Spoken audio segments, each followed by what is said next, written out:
Hi, welcome to Pennsylvania Newsmakers, and as always, thanks for watching. Well, the legislature may be on summer recess, but a bunch of commissions that are looking into some very important issues that confront the state have not been. We'll talk about those subjects, plus the federal debt limit, what's going to happen with Medicare and Medicaid with one of our analysts, Jim Redmond, all of that and more following these words.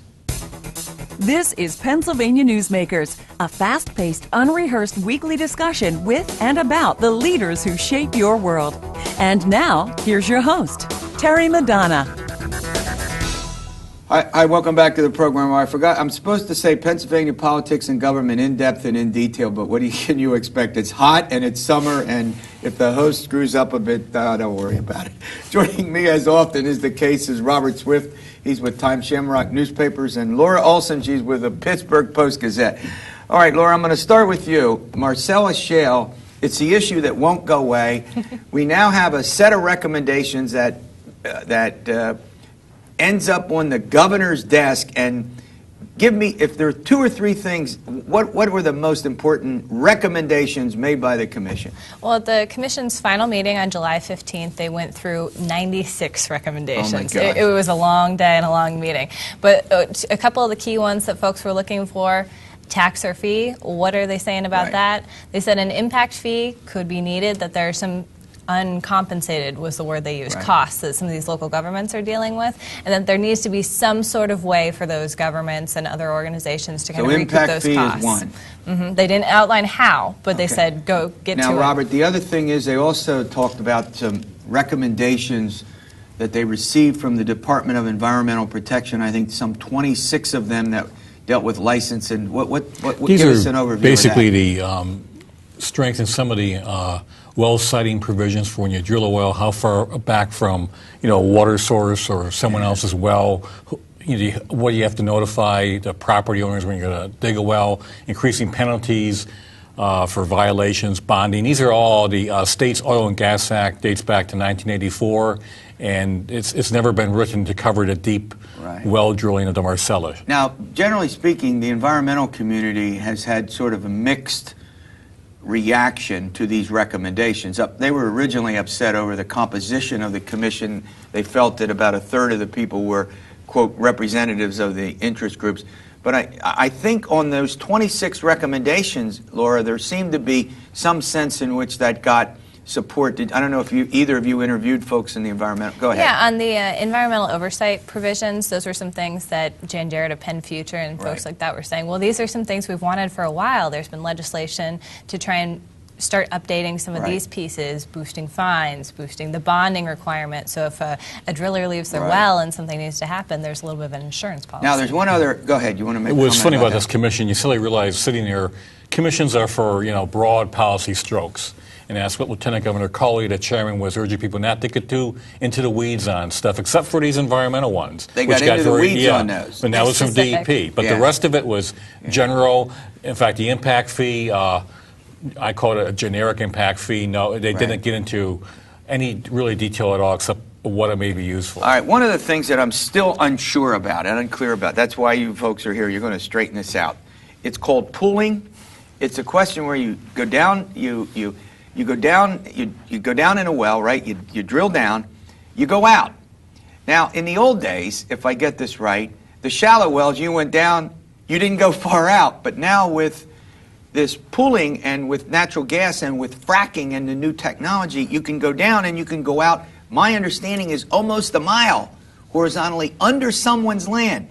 Now, what did the commission actually say about that? They said that pooling is something that needs to be looked at. It's one of these generic recommendations as well. But pooling has to do with how the land is put together for this unit of that's going to be drilled. And so if this land over here has been leased, but this land hasn't, or if this land chunk has been leased to two different companies, then it makes it harder to go down and over and get all the gas out. Now, that wasn't a problem. You've written about, I know in the past you've covered this.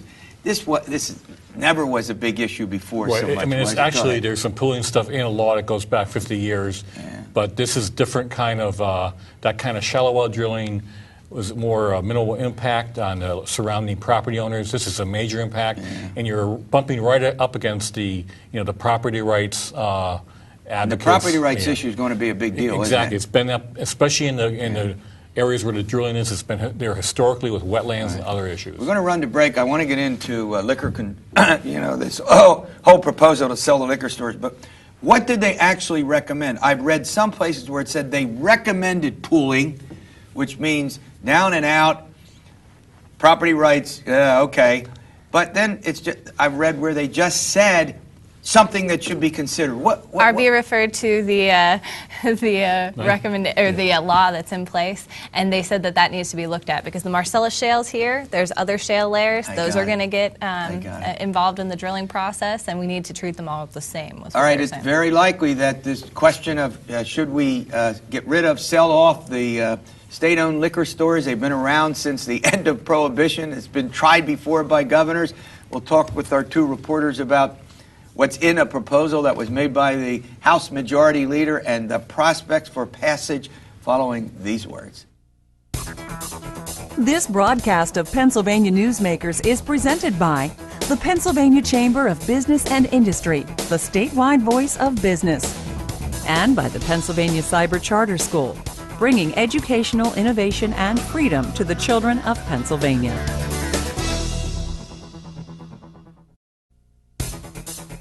This broadcast of Pennsylvania Newsmakers is presented by ReconnectPA.org, supporting a comprehensive transportation funding solution, and by the Pennsylvania Manufacturers Association. Business in Pennsylvania is our business. Hi, back to the program. Well, the other big agenda item that's likely to dominate the fall agenda in the legislature, and it will be this whole business of sell off the liquor stores. RB, you've been around this subject a long time. How many times? Thornburg, who tried this? Thornburg twice, then Ridge, and now this will be the fourth. Yeah. Big push. All right. Let's sort of give me a couple of the major elements, and you and Laura can go through this, that are in the bill.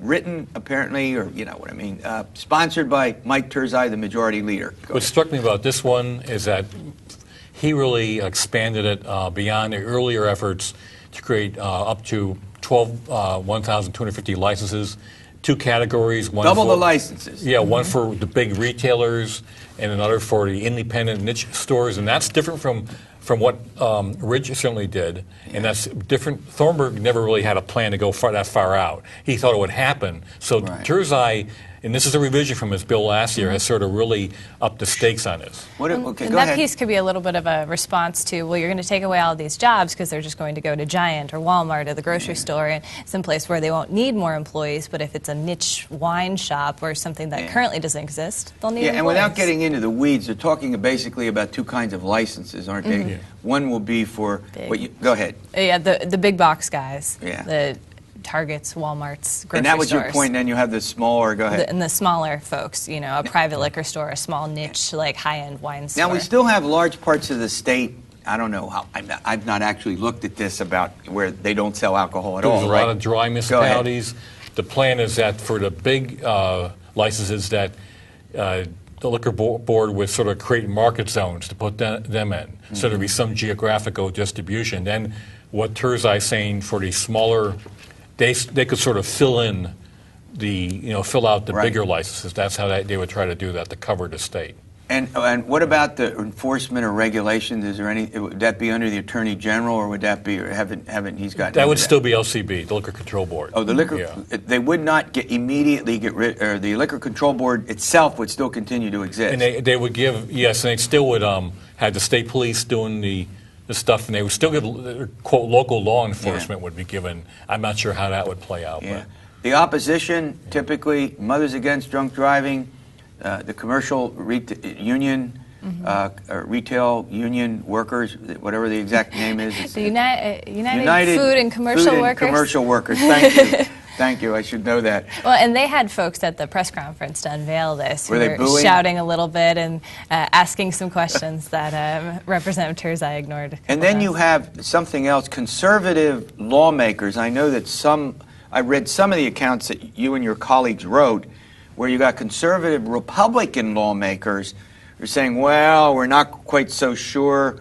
Is this, Robert, the expansion issue and alcohol? Expansion, you have a lot of these people represent the dry municipalities instead of looking at it, where people have voted not to have any sales at all. So they're looking at always what's in it for me, that issue. That's always been a factor. Then you have Democrats in some of the larger cities still concerned about the union jobs, and that informal coalition has always been the hurdle for this. Yeah, so you've got conservative lawmakers, you have Mothers Against Drunk Driving, and you have the unions. Now, have you got any sense about how serious the House Majority Leader is about this? Do you think this is something, I know I'm asking to speculate, that is likely to come up for a vote in the House in the fall? Well, when we asked him about it, when he unveiled it, I asked where it was at the top of, on his priority list for the fall, and he said it's at the very top. Uh-oh. What did he say? Was it? He thought it would be an easy lift? Yeah, he said Easy lift. he said he thought it would be an easy lift. You've been covering this story for a long time. Easy lift? I'm not even sure in all the other proposals that they ever came to a vote on the floor. Yeah, I'm not either. I don't remember that. The only vote I know is when they had to give it a 10-year sunset back in '87, and they gave the enforcement to the state police. Well, we're going to see. Look, great update on two issues that undoubtedly, would you both agree, yes or no, will dominate the fall agenda? You think? They'll be up there. Yeah, you agree? Definitely. All right, Jim Redman with the Hospital Association. We got a lot going on in healthcare. We're going to ask him also about the federal debt limit and more. After talk about money and bills, we're going to pay some now. This broadcast of Pennsylvania Newsmakers is brought to you by Pennsylvania Credit Union Association. Pennsylvania Credit Unions, where people are worth more than money. To find a credit union that is right for you, check out ibelong.org. And by the Energy Association of Pennsylvania, Pennsylvania's energy information source. This broadcast of Pennsylvania Newsmakers is presented by the State System of Higher Education. 14 state-owned universities. The state system is the largest provider of higher education in Pennsylvania. And by the Hospital and Health System Association of Pennsylvania, working towards a healthy Pennsylvania. Hi, welcome back to the program. Well, as you know, the gentleman sitting across from me, Jim Redman, is a regular guest on our program. He's one of our healthcare experts we call in. He's the Senior VP at the Hospital and Health System Association. Jim, before we get into, I know the issues that I want to talk about with you. You've been, covering the legislature in your job. And do you remember a time when it's summer, the legislature goes, but we have all these commissions, and one that we're going to talk about next week, this big transportation commission. It's like the lawmakers are gone, but these huge issues are being debated and discussed. What's the point here? Interesting. After 9 years of having to deal with a budget through the summer, everybody thought it was going to be a slow summer, and it hasn't. Particularly on the issues that you identified, and even some healthcare issues that are going to come up this fall. Yeah, and I want to get into those in a minute with you. The other thing is this fall agenda, both in healthcare and all these, looks like a huge, and they come back like the legislature returns, the second or third week in September? Senate comes back the 19th, and the House the week after that. And then, they'll take the customary couple weeks break for. We have a week off, or not a Columbus Day. Then we have to do the election, and then they got a lot to do, and redistricting, right? They do. There's a lot on their plate. Yeah. All right. Well, look, I want to talk. There is no issue that I think is more controversial and seems to have flummoxed the lawmakers and the president than the federal debt limit. What is the relationship between that federal debt limit and health care, for example? Sure. Let's talk about the deficit and the debt limit issue. If you look at last year, about for every man, woman, and child, the federal government brought in about $7,000, but we spent about $11,000 per person, the difference being the deficit. Yeah. Now, how do they... I like that way, by the way. I've not heard that before. I only hear this 14-point field true. I have to write that down and use it. Go ahead. That's a good way to think about it. The difference is the deficit, and what we've been doing as a nation is borrowing that. Yeah. And when we reach August 2nd, we've hit the cap that is in place. Congress has to approve legislation to allow the federal government to borrow more money, and they're looking to raise the cap roughly around $2.4 trillion. Get us through at least the 2012 election? I would guess that would be the case. We wonder why, right? That would right. And we have a big debate going on between the President and Congress over the debt limit and how the deficit is going to be reduced, because a number of lawmakers are intent, including the President, that there's got to be some more balancing of the budget before we proceed to borrow more money. Yeah. Well, look, before I want to get into a couple of other things, but one of the problems, and it certainly goes to two programs that I know that you watch very carefully and that hospitals and other healthcare operations care about deeply, Medicare and Medicaid, and also Social Security. I mean, the debate is what will happen to those programs, because most folks believe that they're part of the drivers, if you will, maybe a big part of the drivers of the debt and the long term. So, go ahead. Well, Medicare and Medicaid account for about 22% of the federal budget. Right. So any time that you're talking about reducing the deficit and reducing spending, those programs are going to be impacted. Now, the latest proposal from the so-called Gang of Six, this is the bipartisan group of senators, speaks about $85 billion in cuts in health care programs, but it really lacks specifics in terms of understanding sort of the details of how that impacts us. There was it's a 6-page summary or something, and that's been some.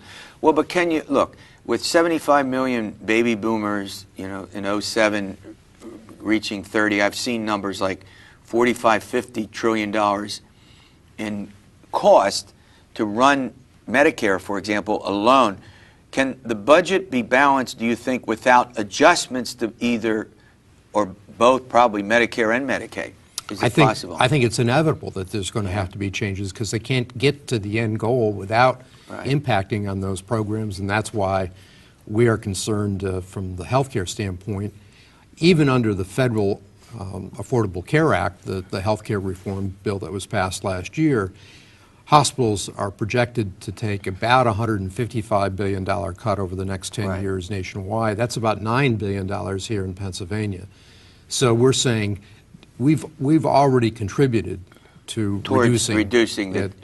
Be careful about going forward. Yeah. Okay, we're going to take a break. I want to ask Jim, when we come back, the Affordable Health Care law is in the process of being implemented in the states, and we've got these insurance exchanges that are being set up. I want to ask Jim about that, because could have a big effect on health care for all Pennsylvanians? Is that yes or no?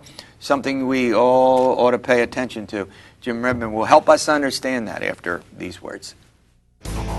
This broadcast of Pennsylvania Newsmakers is presented by Highmark Blue Shield, changing the way health plans work for business with a variety of plan options for employers and more choices for employees. Information is available at highmark.com. Have a greater hand in your company's health. And by the Pennsylvania Healthcare Association, the future of long-term care.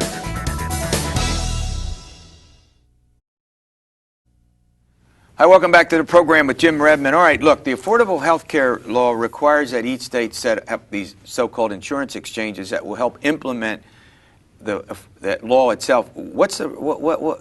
Tell me about the purpose of the law again. Yeah, it was intended to provide for consumers an easy way to make choices among health insurance plans out there. I kind of liken it to Expedia or Orbitz in terms of the travel industry. You can go up on the internet. Will we get it cheaper?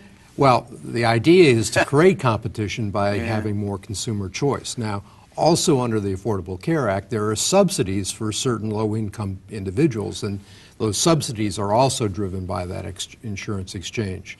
The insurance department is in the process of setting up some stakeholder meetings around the Commonwealth to get input on how these ought to be designed. Now, with this, hold on, I want you to go there further, but to go back to your original point, does that mean, now, if I have insurance with my company, will my company be dealing with the exchange to try to get... That's one of the issues that is unresolved as to whether or not that particular piece will be included, whether these exchanges will be the exclusive means by which individuals get insurance. Now, a number of employers are anticipated to really drop their employee coverage so that and pay this so-called tax or fee, whatever they're calling it. those individuals would use the exchange to go and purchase their insurance. Now, if that were to happen, do you think that's what will happen because of the rising healthcare costs, that employers will just simply drop it? And There have been numerous reports that that is likely to occur. well, then the employee, you think then the employer will give the employee, oh, we're going to give you $5,000 a year, you go buy your own insurance. You think that's where the trend is going to be? I think for some employers that's going to be where they're going to end up. All right, now, give me the time frame in which you think this will occur. The law requires the states to have these in place by the beginning of 2014. They've got to be certified a year earlier. The state has to demonstrate that they're ready to do that, to implement that a year ahead of time. So the next 18 months becomes a critical period of time for state government here to determine how this is going to be put into place. Now, some states are resisting this. I've read where, they're not everybody is on the same page about that. I don't know if some states will not do it at all. I mean, that would conceivably get them into some legal difficulty. Having said that, will Pennsylvania meet the deadline, do you think? Are we on course to do that? I think the general consensus is that it would be better for Pennsylvania to have some control over its own destiny. And as opposed to if those states that decide not to do it, then the federal government does it for them. I think Pennsylvania is headed in a direction where we'll probably establish them here in Pennsylvania. And there are really sort of two models out there. These are not some states already have them in place. Massachusetts being the most extensive, right. Utah being sort of the other approach. And I think Pennsylvania will go in the direction of sort of the Utah approach as opposed to the Massachusetts And some approach. governors have really resisted this. Tom Corbett, even though he filed that lawsuit with, 24 states 26 are now states, I think. Whatever it is that are working its way up, going to go to the Supreme Court on that. He has not resisted implementing the law. Is that correct? That's correct. Well, you would expect that from guy was a former attorney general, right? He may not like it, but he's obviously going to implement it. You think that's right? Right, and they seem to be going through a very methodical approach to try to gain as much support and interest in how this ought to be put together. All right, great update. All right, thanks for that addition, that assistance. All right, we'll see you next week for another edition of Pennsylvania Newsmakers, and as always, you stay well.